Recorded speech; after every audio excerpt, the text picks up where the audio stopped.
Hello, and welcome to another Northstar Talks Politics. This video, as you probably know, the title is called Socialism is the Answer. As I struggle with situations increasingly desperate and may not survive it, honestly, with my long COVID and that being diseasing lead to heart attack, stroke, increasingly precarious housing situation, the government trying to screw me out of SSDI benefits on technicalities that were added in the 90s just to screw people. I thought it might just, on Clinton, who's a traitor to any kind of even progressive ideology, but I thought it might be good to, leave something that hopefully ideas will make the world better, start things, the ball rolling here for people down the line. Now, socialism is the answer. I will first of all point out I did not say communism. I did not say Trotskyism or Stalinism or Bukharism or Bauderism or any of the variety, although I would say Bauder is a dick and you shouldn't listen to him, any of the variety of left-wing ideologies that have existed, communist, anarcho-socialist. There's a lot of types of socialism. I'm not going to attempt to tell you guys exactly which version is best. It's juvenile, honestly, sometimes how much people on the left fight with each other, although it is to some degree necessary. There are many different left wing sub ideologies, and the debate over whether to revisit ones that were used before and just try them in a little bit different circumstance versus to go to a different version of socialism because maybe something that hasn't been tried before within socialism, because anyone who says socialism has been tried before is an idiot. Socialism is a broad term. It's like saying breathing has been tried before or life has been tried before. There's so many things that fall within the category of life or breathing: fast breaths, slow breaths, deep, shallow. Um, that just saying socialism was tried before is an idiotic statement. Only a couple very specific subtypes of socialism have tried before. And arguably they failed because of situations where no type of socialism, capitalism, or any ideology could have tried before, could have failed when they were tried. That is, ended up in a situation where they took on the entire West, the United States, fresh out World War II, unstoppable superpower. No ideology could have won the Cold War. None. It doesn't matter. Capitalists, nothing could have beat the United States following the role of the Soviet Union. That was an impossible situation, so it's not even a fair judge of socialism. Even the sub ideologies, the Soviet Union. The Soviet Union represented a very specific type of socialism, and it pushed that version of socialism on its puppets in Eastern Europe. They were puppets, but not necessarily as oppressed as some people may like to claim, because they were not colonies, but they were puppets. And that means that even though you could say, oh, there were this many countries that are socialist, they were all doing exactly the same version of socialism, which greatly reduces the validity of the experiment because there's no randomness here. In statistics, you would say these things are I forget what the exact phrase is, but it would reduce the validity of the sample size greatly because there's just a bunch of things that are all carefully tracing one other data point instead of them being independent of each other, which is what's necessary to, judge socialism, is to have a bunch of socialist systems that weren't connected to each other that all failed, which has never happened. There have not been the social systems that existed were all connected to each other. So when one failed, it dragged all the others down with it, and they were almost all identical to boot. Some of you may still doubt what I'm saying. So here's a quote by George Orwell, supposedly this great anti-socialist, but it's a misconstrual of his views, and I'll talk about him because he was a prick and a bad person. But despite that, there's something we can learn from reading what he has to say about how he's construed in the popular media versus what he actually believed. And all the while, everyone who uses his brain knows that socialism, as a world system and wholeheartedly applied, is a way out. It would at least ensure our getting enough to eat, even if it deprived us of everything else. Indeed, from one point of view, socialism is such elementary common sense that I'm sometimes amazed that it has not established itself already. The world is a raft, sailing through space with, potentially, plenty of provisions for everybody. The idea that we must all cooperate and see to it that everybody does his fair share of the work and gets his fair share of the provisions seems so blatantly obvious that no one could possibly fail to accept it unless he had some corrupt motive for clinging to the present system. Yet the fact that we have got to face is that socialism is not establishing itself. Instead of going forward, the cause of socialism is visibly going back. At this moment, socialists almost everywhere in retreat from the onslaught of fascism, and events are moving at terrible speed. As I write this, the Spanish fascist forces are bombarding Madrid, and it's quite likely that before the book is printed, we shall have another fascist country added to the list. And he was correct in that prediction. Not to mention a fascist control of the Mediterranean, which may have the effect of delivering British foreign policy into the hands of Mussolini. I did not, however, want to here discuss the wider political issues. What I'm concerned with is the fact that socialism is losing ground exactly where it ought to be gaining. With so much in its favor, for every empty belly is an argument for socialism. The idea of socialism is less widely accepted than it was 10 years ago.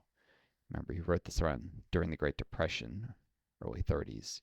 The average, it was published a bit later, but when he actually was writing this during the Spanish Civil War, mid 30s, I suppose that would be. Some of these ideas are building things he was looking at the world.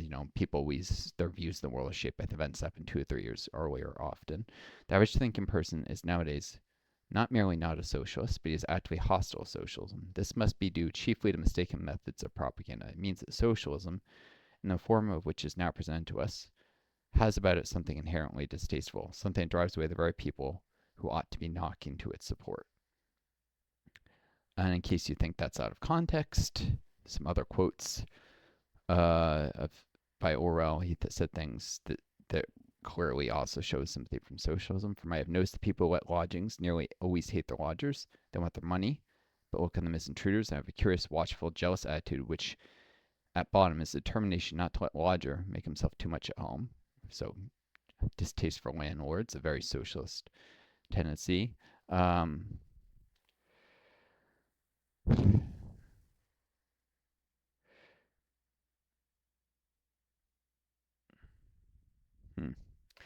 London is a sort of whirlpool which draws derelict people towards it so vast that life there is solitary and anonymous. So until you break the law, no one will take any notice of you. You can go places.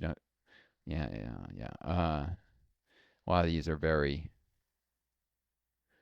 very irrelevant to this criticism of the UK and such. At a moment like this, it is desperately necessary to discover just why socialism has failed in its appeal. This probably came right after that last bit, or was connecting to that thought. It is no use writing off the current distaste for socialism as the product of stupidity or corrupt motives. If you want to remove that distaste, you have got to understand it, which means getting inside the mind of the ordinary objector to socialism, or at least regarding his viewpoint sympathetically.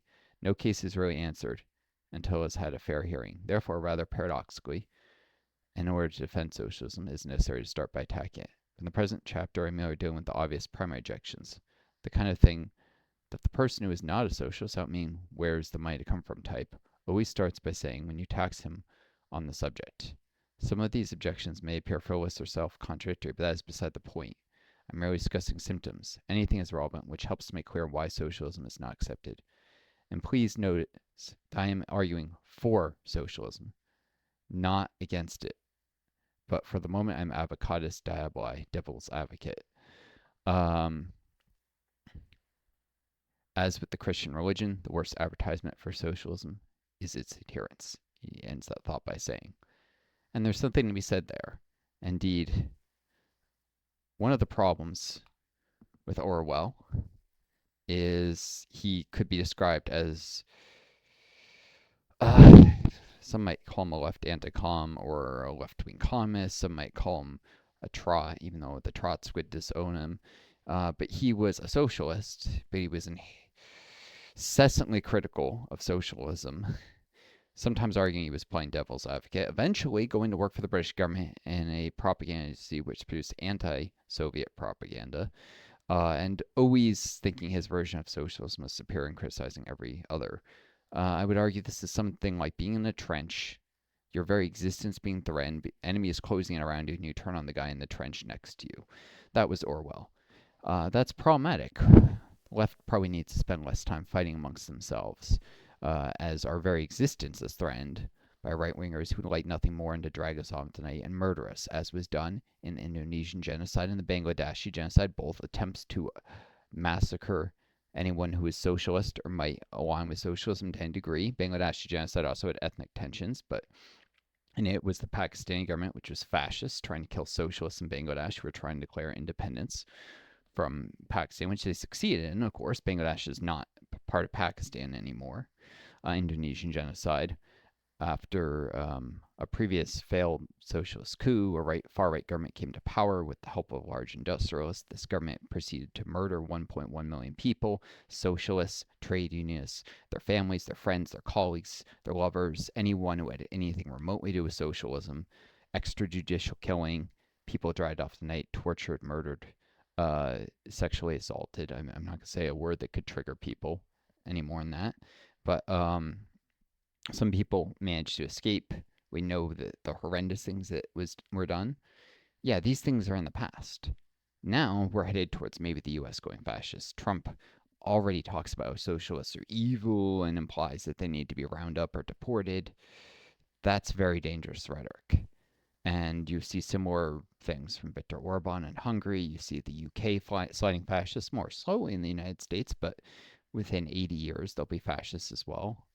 So by, the end of 75 years, by 2100, if things continue, you see Germany seeing a resurgent fascist movement. You see a resurgent fascist movement in France. You see one even in Sweden, which is to say that through all this, even though for the moment popular fronts have defeated the fascists in Germany, France, and the Netherlands, there's been a red-green alliance, which is a little different than Popular Front because it's environmentalist parties and socialists working together instead of socialists and Democrats, center-left parties. Liberals, I guess you could say left-wing liberals.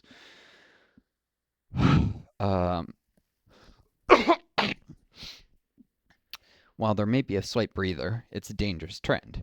And as the very existence of left-wing ideology is in danger, where the fascists like nothing more and to burn all the books, kill all the socialists, and erase an idea if they can. And maybe they won't succeed in that. It could be argued that it's impossible to kill an idea, but maybe they will. We don't know. Technology keeps developing. Methods of surveillance get more and more powerful and effective. I say powerful and effective. I repeat myself. They become more and more powerful and cost effective. So we do need to worry. And socialism does have the potential to make a ton of things better. I know it's become something of a trope that capitalism is responsible for everything, and people mock socialists, but it is responsible for a lot of the problems, maybe the vast majority in our world, because it is wormed its way into every aspect of our society, from the most personal to the most public. Capitalism has found its way everywhere. So when you have an ideology that has this deeply affected the culture, it's hard for it not to have left its touch and its stain as it happens on nearly every problem. That is not blaming capitalism for everything just because of needing bogeyman. This is blaming capitalism for everything because capitalism has gone everywhere. It's commodifying everything. It's commodifying romance. It's commodifying, obviously, housing, healthcare, food. It is commodifying political participation with corporations are people, remember Citizens United in that ruling, and money is speech. This is commodification of everything, including political participation, to the point where you can't even argue the United States is a democracy anymore. It is not a democracy. It is a plutocratic oligarchy where a handful of rich people control everything. After decisions like Citizens United, there was not a question of that. And if you had any doubts, although really the facts on the ground were such that the U.S. was an oligarchy after Citizens United, if not before, things like Trump like Doge have made this incredibly obvious to people who might have denied the fact that was already a fact before, but now this is just rubbing it in for you, for those of you who might be doubters. The US is not a democracy, and more countries are going to end up in the same boat as money gains more influence in politics all around the world. So capitalism is everywhere and is responsible for a lot of our problems. Socialism at its core is about eliminating the source of the problem. What lies at the core of capitalism is billionaires, is an investor class, this very, very small investor class known as the bourgeoisie. It is not the doctors or lawyers who are rich. It is not somebody who's a petty landlord. Those are people known as petty bourgeoisie or small bourgeois, literally, as opposed to what we were talking about is what Marx called the Hoke, or high, that's literally what that means in German, the high bourgeoisie, the people who are billionaires, who own massive amounts of stock and bonds, control some of the biggest corporations in the world. And keep in mind, the reach of these corporations is often bigger than you would think, because many of the largest corporations don't own things all under a single brand name. They own holding companies that own 6, 7, 8, 9, 10, 200 different brands. Okay? Maybe not 200, but 80, very, very large numbers of brands. They appear to be different companies, but they're all one company owned, or rather, they're all owned by the same home company, so they're all owned by the same people. Very often, just one or two fat billionaires at the top. And these people wield enormous political influence. Many of them prefer to remain anonymous. They're not like Elon Musk in that they're not out there in the public, but they wield just as much power as him. Some of them names you've never heard of. There's a Mexican billionaire who was doing that to Mexican politics until recently the left managed to break his influence for a little while in Mexico with a left-wing party winning recent elections. There are countless very, very wealthy billionaires in the United States whose names you never heard. I mean, Koch brothers have become a household name, but there's others just like them who are funding all kinds of stuff behind the scenes. And they do it through their corporations often. Their corporations making political donations. Sometimes they just do it with these anonymous dark money. You can't even say where the money is coming from anymore. It's hidden. These are the high bourgeois, and the high bourgeois are immensely powerful, and they control a lot of how the economy and culture is structured. And the structure of capitalism and the profit motive within it are what cause the problem. What socialism offers instead is workers' control of the means of production. That's the factories, the mines. The socialists don't want to come for your toothbrush or your car. They want to come for your factory. If you own a factory, they want to come for your mine. They want to come for a gigantic farm. Um, in the past, socialists have also tried to collectivize smaller farms, which may have been a mistake, upsetting petty bourgeois elements, small farmers who um, generate a lot of the food in countries like the Soviet Union, and attempting to collectivize the farms in Ukraine, plus bureaucratic ineptitude, and on top of that, British sanctions on the Soviet Union, which are often not talked about, but British sanctions played a key role in the Holodomor. You get a famine. Uh, Forced collectivization was, though, probably one of the most important factors in that. You had farmers who were illiterate being taught to read very quickly and then expected to use modern farm machinery with minimal training, and then given high quotas in food production. Then the food quotas, when people failed to meet them, were fabricated, so it looked like they were growing more food than they were. Then there were export quotas in food, which were used to buy industrial machinery to build industrial capability to defeat the Nazis, because in 1931, Stalin said that the Soviet Union had 10 years to close its gap with the West in terms of industrial development, or they would be crushed. 10 years later, the Nazis invaded, so he was correct about that. Um, and the reason they were paying for industrial machinery with food is because the British placed sanctions on the Soviet Union, which prevented them from buying industrial machinery with gold. They had gotten a lot of gold from the Tsarist regime, but the entire Federal Reserve, if you will, of the country was declared to be stolen money and not usable for any purchase. Basically, Soviet currency was not accepted by the British, so they had to make barter transactions of food, metals, and lumber to buy machinery that they desperately needed, and even some consumer goods and such. But there was a strong emphasis on industrial machinery in these purchases. And the British played a role. They also, of course, did the Bengal famine, which we won't talk about, and the British did a famine in Iran during World War II, which they forcefully invaded. I mean, they invaded, they forcefully occupied, and they had also invaded during World War I, and they did a famine in World War I. Then they did another famine in the same region in World War II. So if it's not clear that the British were bad guys, look at the two famine genocides they did during World War II. Look at also the one they did not that much earlier in World War One, and look at the countless smaller famines that occurred in India before the Bengal famine. You'll start to see a pattern. The British have had the role in almost every famine of the 20th, of the early first half of the 20th, and for much of the latter half of the 19th, which is the 1800s, and we're talking 1850, 1950. In that time period, the British had their hands in some way, contributed to nearly every famine that occurred on Earth. They were really very much the bad guys. Um, and it's good the British Empire is no more. I know that's going to upset some nationalist Brits who want to see the British Empire come back, but it was a bad thing. Um, Imperialism is generally a bad thing. And socialism points out correctly these tendency towards imperialism.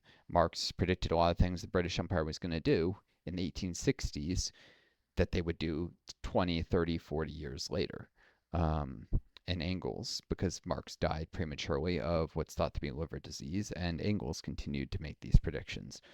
There was then Lenin carried on tradition. I forget if it was Engels and Lenin wrote Imperialism, the highest stage of capitalism.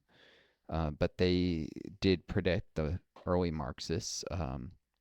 Lenin was writing before he became the leader of the Soviet Union. Before the Soviet Union existed, Lenin was an intellectual in the what might be called the left wing of the Second International, which broke up during World War One because a lot of socialist parties decided to back their countries in World War One instead of engaging in revolutionary defeatism, arguing that there's no class war but class war, and that all sides are wrong, and socialists shouldn't support any particular side in the war, and certainly shouldn't support their country just because they happen to be born in it.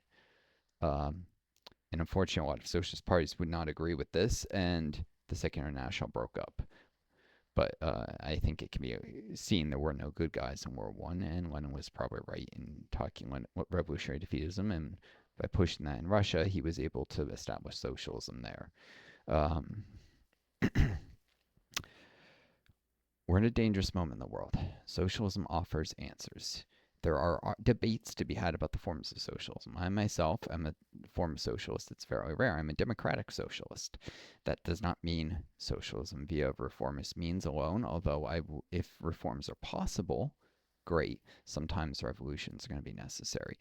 But the emphasis of any democratic socialist is on maintaining multi-party democracy within a socialist country. It's the opposite of democratic centralism, which is the Marxist-Leninist idea that we need unity, a single party, and decisions once made, everyone works together towards them, and save the debate for the next time the ideas are disputed, which doesn't really work because to effectively work to change a policy, you need to be able to constantly argue for the entire time you're in the opposition why a policy isn't working. Show people the evidence, because you can't just make the debate the next time there's an election and next time there's a party congress, which is happened in the Soviet Union. They would have this big congresses, thousands of people would show up, and yeah, then they would talk about the flaws, whatever they had been doing for the last 6 or 8 years, or 3, or whatever the frequency was between these congresses. I really should have looked this up. They would talk about all the issues, but they didn't talk about in between.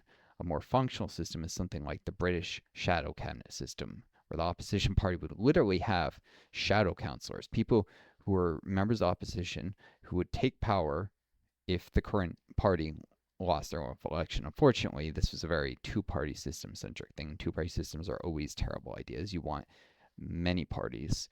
But the basic idea, though, is you'd have members of opposition party, or ideally opposition parties, who actually they would follow around the sitting cabinet members. They would see some of what's going on in the government. They would put forward how they would rather do things if they were in power, and they would take notes, and they would, in the next election, be able to point to people having seen from the inside what was going wrong, how things could be done better. Something like that is generally more functional, though it can lend itself to a certain kind of conservatism if you only have two parties, which is why you need, for something like that to work, you need three, four, five, six, seven parties. Um, Mind you, there are social systems that are multi-party. It was not all the one-party system of the Soviet Union. Ironically, one of the most messed up and weird socialist countries in the world, North Korea, has a multi-party system. People claim otherwise, claim all the elections are rigged, but they actually have like six parties. Now, one of them tends to win like 93% of the vote, but there are a lot of other parties, and I should note that it's not a democratic socialist system. For one, they don't allow capitalist parties, so there are like six parties, but they're all socialist parties, except for one, which is a explicitly regional party. Well, no, sorry, two. One regional party and one party that's religious in nature. Their other parties are all just different variants of socialism. Um, you ideally should have capitalist parties making their counter arguments. They shouldn't be allowed to take foreign funding, and there should be constitutional restrictions that prevent them from doing some of the things they would do to undo socialism if they won some elections, because uh, otherwise it'd be far too easy. Socialism is a long-term project for it to be torn up before it can make any headway, and these capitalist parties will receive some outside help no matter how much you try and prevent it with monitoring for foreign donations and stuff. See, intelligence services of other countries will inevitably find ways to aid them. So you do need to set some barriers to them, but um, they should be there making their arguments and carefully monitored, but still in existence. And you need, green parties that are trying to push socialism more ecologically friendly direction, because too often socialist countries focused only on economic growth to the detriment of the environment, even though socialism doesn't have the promise of profit motive undermining environmentalism like capitalism does. The Soviet Union didn't do the best job with protecting the environment because it was a one-party system. You should have at least had an eco-socialist party that acted as the opposition to the main socialist party and could argue, climate change needed to be taken more seriously. The Soviet Union did not go around denying that climate change existed. There was some resistance bureaucratically, but they didn't go producing false pseudoscience saying climate change is fake like the oil companies did. They eventually came around to accept the idea, and they had I think, a Nobel Prize winning climate scientist from the Soviet Union in the 80s. Unfortunately, the Soviet Union was starting to fall apart at that point, but had they lasted longer, they would have really been able to make the case more that climate change is real. But their main one party probably wouldn't have taken forceful enough action. That's why you need an opposition party of environmental socialists within a system, for instance. And you need a party that's maybe more anarcho-socialist. And, the Soviet Union might not have had the Great Purge if it had a Trotskyite party and a Stalinist party and a Bukharinist party, instead of, Trotskyites being forced underground and engaging in sabotage and assassinations, which led to the Great Purge because Stalin became very paranoid after, specifically, there was a certain regional governor who was assassinated by Trotskyites. Uh, there was an investigation by the secret police. They found evidence that Trotskyites had been behind this assassination, that they had a far wide-reaching network, and Stalin had already been paranoid, and it just fed his paranoia, and he went crazy essentially, and a whole bunch of people died because um, he allowed the darker members of his cabinet, certain members like the head of the NKVD, to take advantage of his paranoia to engage in these far-reaching programs of hunting down subversives. Eventually, Stalin himself turned against the Great Purge and said it went way too far, but by that point, it was in very far into swing. And even though he himself eventually condemned it, he played a key role in how it came into existence. Of course, the version of it that most people hear is a propagandized version. It's rarely talked about how a lot of the people in the Great Purge were actually employees turning in their bosses because they resented nasty bosses who were mistreating their workers, and so they would make up some accusation against their bosses. That was the thing that happened in the Great Purge. Um, it's not talked about much. We much prefer the idea of it's just NKVD hunting people down and not employees being resentful of their bosses or of their coworkers, or neighbors turning in that person on the block that no one likes and pretending that they were secretly a Trotskyite. These things all happen too. Unfortunately, when you get a witch hunt, there will always be people who take advantage of it. And, U.S. CIA propaganda has shaped our memory of these events, uh, as well as literal Nazi propaganda. Like, Goebbels and God, what was the Nazi? I think it was Goebbels that was the Nazi propaganda minister, but literal Nazi propaganda that found its way partway into the West through the actions of um, one. What was the guy's name? Father of yellow journalism, Nazi sympathizer, met with Hitler, got the royal treatment, gave a newspaper column to Mussolini. What was this bastard's name? Murdoch? No, Murdoch is much later. He's Fox News. Shit. Uh, this is where Google might be useful. Father of yellow journalism. I'll almost certainly. Come on. William Randolph Hearst. That's right. Yep. Hearst. That's the name. Hearst was a Nazi sympathizer. He worked to spread Nazi propaganda within the United States actively.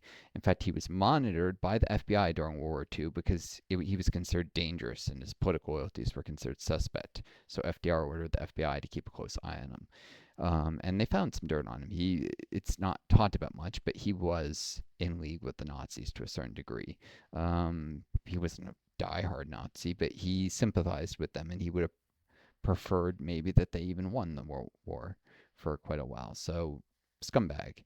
Um, and, shouldn't be surprising in an era where there was the business plot, a failed coup attempt to replace FDR before he even took office in 1932, which, by the way, people call it a conspiracy theory, but it's well documented that it happened, that there were even rifle contracts to arm a group of angry veterans, that is, purchase contracts were attempted to be secured by the industrialists behind this.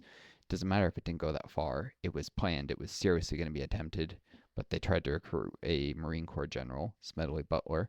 This guy collected information, then pretended to play along, then turned him in to what was it, the House Commission on American Activities, I think it was. Quebec, before they started doing their brain dead hunting communist stuff, he turned in these fascists who were planning to do a coup. I think it was that. It might have been a different committee in the House, but he turned them in. And of course, some of the industrialists owned the newspapers, and there was this string of editorials. Oh, it was all a joke. It was never that serious. Unfortunately, they evaded responsibility for their actions by swaying public opinion to thinking it was not that big a deal. And now there's right wing think tanks like the Wilson Center who actively try and rewrite history and pretend that the business plot was not that big a deal, but it was. They are historic revisionism aside by the far right, attempts of the billionaire funded think tanks to change our memory of history and suppress historical findings that would even change the official narrative to be more in line with reality, but be against their own interests, to be against the interests of the billionaires. That is the official version of events is not completely accurate. And the real version of events is more damning than the version that even is widely accepted. And I'm not saying as a believe there are historians who've tried to get the even official narrative changed to show how much more serious the business plot was than what's widely accepted. And unfortunately, if you go by internet opinions, I think it was even less accepted than most historians will say, as a serious issue. Anyways, Soviet Union was no utopia. It was hardly a shining example of the best socialism can do, but it was a giant step forward for Russia because Tsarist Russia was so much worse. Secret police, torture, mass murder, these things were done far more under the Tsars than they were in the Soviet Union. And that's something people need to keep in mind. The Gulag system, the Russian prison system before the Soviet Union was worse. That's the thing. It was an attempt to reform an even worse prison system. That's what people do not understand about that, for instance. Everything got better with the Soviet Union versus what it was before communism. And yet, there's these leftists who will incessantly criticize Soviet Union. Now, yes, I understand. The Soviet Union was the socialist country the whole world looked at. But in doing that, they're failing to acknowledge that it's not an argument against socialism when a country takes a giant step forward, but they're still really backwards. because they originated from a country that was really backwards. The Soviet Union was a giant step forward for Russia, but it was still a backwards country that was striving to catch up to the West. If, say, Britain or the US had gone socialist, it would have been very different and more advanced because it started more advanced. This is not, there's a school of communism who tries to ignore the contributions of third world. And Russia was third world really before the Soviet Union. It became more advanced. It became what is sometimes called second world, although in the original formulation, they third world, second world had inverted meanings. Um, but yeah, Russia became more advanced under the Soviets. But there's people who trying to eradicate the important contributions. The Vietnamese communists, the Chinese communists in Congo tried to take power. Ethiopia, all these different countries. Latin American communists trying to erase their contributions, and we focus now. We need a revolution in the West, in the imperial core, which is highly unlikely to happen. But we can hope because U.S. doesn't have to go fascist. It's probably not going to stay with the status quo, but it could go socialist, and that would be better than fascism. Even if you don't like socialism, I guarantee you socialism will be better than fascism. And that's where the alternative, it's going to be socialism or barbarism, as the old saying goes. It's socialism or fascism. Capitalism is not going, or I should say capitalist democracy, because fascist countries are usually still capitalist, but it's going to be capitalist democracy is not going to survive. It's in collapse. It's destroying itself. It had a chance. Unfortunately, people like Biden blew that chance to stabilize the system. He was just not on top of things enough. Didn't make big enough changes or return to normalcy, plus his decaying mental faculties, which have been exaggerated, but there's some truth to that. He was too old. He's the elder statesman coming in trying to make big reforms. That never works. You need someone younger with more energy, more ambitious ideas, and that was not Biden. Kamala Harris, as vice president, might have had ambitious ideas, but every indication is that she would selling out to conservative interests. We needed someone like Elizabeth Warren. She might have made the big reforms that could have stabilized capitalist democracy. It's not going to last now. It's too late. Things may not look like that yet. They usually don't in the early stages of collapse, but it's not going to last. We're either going to end up with fascism or socialism. I guarantee you socialism is the better option. It's the far less likely option, too. Right now, everything seems to show fascism in the ascendant. And for a while, I'm sure Trump and his cronies will get crushed, will get destroyed for a while. It'll look like things are back to normal, but they aren't. The seeds of destruction have already been sown. Any system that increasingly leaves its own people to die due to the lack of health care, due to the lack of housing, because, the health care, we did see improvement of coverage with Obamacare, although that will probably be destroyed. It'll probably be repealed by the Republicans before long. But we see homelessness on the rise. We see more and more people barely able to afford rent or not able to afford it all, which seems to indicate that homelessness is going to rise very sharply in the near future, much more than it has before, where some people even show it declining supposedly, but the warning signs are there. It's going to make a massive spike. People are not able to afford the rents, not able to afford new homes. Young first-time buyers, all this thing, we're going to see homelessness spike. We are seeing more and more food insecurity, something most people would have thought the U.S. was beyond. We're seeing disabled people being screwed over big. I have long COVID. I'm being ignored. This disease is not being taken seriously. The Trump administration wants to cut medical research budget in half, when we should probably be making a massive increase in the budget to deal with the issue of long COVID. That one issue has 4.5 million Americans seriously ill to partially to fully disabled, has 144 million people worldwide in the same boat. There was no earlier statistic, 65 million. It was too conservative to begin with, and the number has increased because new people are getting long COVID every year, because new people are still getting infected with COVID every year. The vaccine doesn't stop more people from getting long COVID. It reduces the likelihood. It does not prevent it entirely. It cuts the relative risk somewhat. For certain strains of COVID, it cut the chance in half, but other strains showed no difference. Some of the strains are giving people who've been vaccinated long COVID the same rate as people who weren't, uh, which says we need to reconfigure the vaccine to be more protective for those strains of the virus. I have a background in virology before I became sick, so I know what I'm talking about when I say the vaccines need to be modified to be more effective, more protective. Won't happen because pharmaceutical companies would rather just keep making the same product and rake in giant profits, but it needs to happen. We need to improve the existing vaccines. Um, Innovation requires funding. It probably requires government involvement in this case. Uh, but we need to cure long COVID. That's not happening. And more people are getting disabled that, and that's going to create labor shortages. We also have looming AI apocalypse, so to speak, of not robots taking over the world, but instead huge numbers of people being unemployed by stuff like self-driving trucks, which are coming eventually, even though it's hit delays. Replacement of office jobs with generative AIs, that's already starting to happen. Creative AIs increasingly becoming a thing, that can create, artwork, air quote artwork.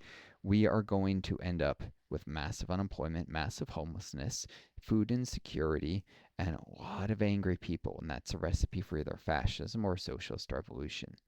One of those is happening. If we're really lucky, socialism via reformist means, but I wouldn't count on it, even though that's what I'd like to see. I'm making a prediction. I'm not advocating for a revolution. I'm saying it's likely to occur. I would personally prefer if it didn't require a revolution. I would personally prefer people didn't do that.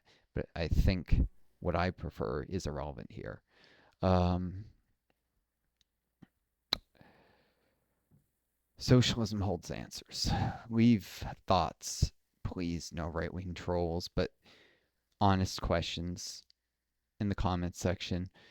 Maybe at some point I'll do some live streams and actually engage the audience, but I have viewers right now. It's not worth it yet. I'll get there. I'm also working on developing my video editing techniques for these recorded videos. Uh, Thoughts, questions, subscribe to the channel if you haven't so you see more of my stuff. I need more subscribers. Like, it helps with the algorithm a little, but really not that much. Likes, dislikes don't help that much. It shows engagement, and actually even dislikes can help a channel, uh, if the person stayed to watch and then disliked. It's a little more specific than all dislikes are good, but let me know your thoughts, and I look forward to hopefully speaking with some of you folks at some point, and maybe doing some discussions with other YouTubers. That would be nice. Some other leftists have actual conversations, sharing your thoughts. I wish you all the best. Take care of each other. Be kind to yourselves. May you always find a guiding star to lead you home. Until next time, this is Northstar. Adieu.